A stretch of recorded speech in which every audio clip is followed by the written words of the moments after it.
আমার বাসাটা পাশে, আমি এখানে অনেকগুলো গাছ আগে দিক দিয়ে ছিল, পিছন দিয়ে ছিল, কিছুদিন আগে দেখলাম সবগুলো পড়ে আছে, এখন নাই। এই পল্লী বিদ্যুতের পোল নাকি কেনা বেচা হয়।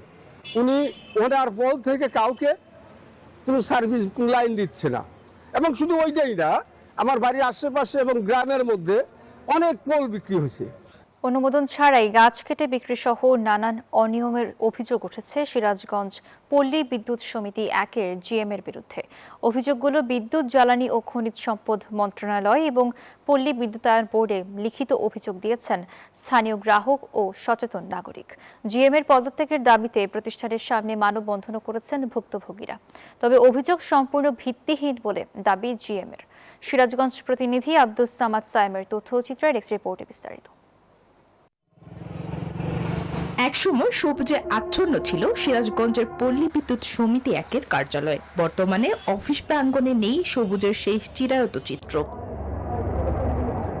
অভিযোগ উঠেছে সুস্পষ্ট কারণ ছাড়াই সরকারি বিধান ও টেন্ডার প্রক্রিয়া না মেনেই রাতেই কেটে ফেলা হয়েছে মেহগনি, সেগুন, আম ও কাঁঠাল সহ প্রায় ১৮ থেকে ২০টি গাছ। শুধু তাই নয়, মুছে দেয়া হয়েছে কাটার আলামতও। এমনকি গাছ বিক্রি সহ অর্থের বিনিময়ে বিদ্যুতের খুঁটি বিক্রিরও অভিযোগ রয়েছে জিএম এর বিরুদ্ধে। এতে ক্ষুব্ধ স্থানীয়রা জিএম এর পদত্যাগের দাবিতে প্রতিষ্ঠানের সামনে মানববন্ধন করেছেন তারা। সব মশার বিরুদ্ধে সুরক্ষা দিতে এলো বসুন্ধরা এক্সট্রিম অ্যারোসল, মশার বিরুদ্ধে এক্সট্রিম সুরক্ষা। আমার বাসাটা পাশে, আমি এখানে অনেকগুলো গাছ আগে দিক দিয়ে ছিল, পিছন দিয়ে ছিল, কিছুদিন আগে দেখলাম সবগুলো পড়ে আছে, এখন নাই। এই পল্লী বিদ্যুতের পোল নাকি কেনা বেচা হয়। উনি ওনার পোল থেকে কাউকে কোনো সার্ভিস লাইন দিচ্ছে না। এবং শুধু ওইটাই না, আমার বাড়ির আশেপাশে এবং গ্রামের মধ্যে অনেক পোল বিক্রি হয়েছে।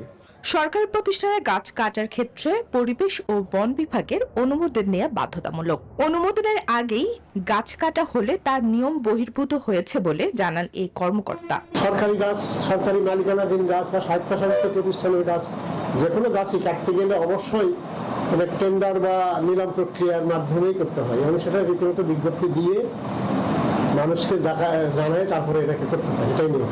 এদিকে অভিযুক্ত জিএম নুরুল হুদা ক্যামেরার সামনে বক্তব্য দিতে নারাজ। তবে গাছ কাটা এবং বিদ্যুতের খুঁটি বিক্রির অভিযোগ সম্পূর্ণ ভিত্তিহীন বলে দাবি তার।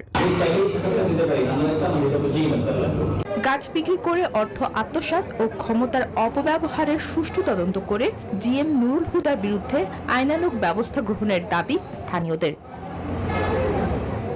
Desk report, news 24।